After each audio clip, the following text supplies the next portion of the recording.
Ahmedabad flight દુર્ઘટનામાં વેરાવળના દંપતીનું પણ મોત થયું છે। રાજેશભાઈ જીમુલિયા અને ભાવનાબેનનું દુઃખદ નિધન થયું છે।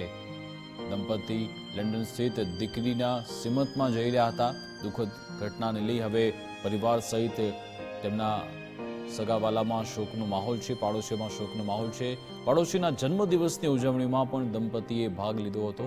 મોતના સમાચાર સાંભળી ચોધાર આંસુએ પાડોશીઓ રડી પડ્યા હતા।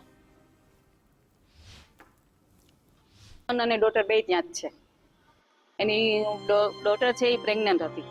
એનું શું કહેવાય કે બેબી શાવર કરવા માટે એને ટોટલી વસ્તુ પણ બધી અહીંયાથી લીધી હતી।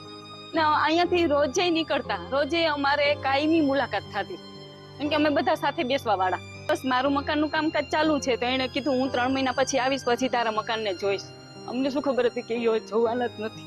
અંદાજે 20-22 વર્ષ ત્યાં રહેતા હતા ને જોબમાં તો એવું હતું કે BSNL ઓલામાં નોકરી સર્વિસ કરતા રાજુભાઈ ને બહુ સારા માણસ હતા। ફેમિલીમાં 4 હતા, એક છોકરો એક છોકરી ને 2 અહીંયા 7-8 વર્ષથી તો 2 જ માણસ હતા। છોકરીના મેરેજ થયા, છોકરાના મેરેજ થયા એટલે લંડન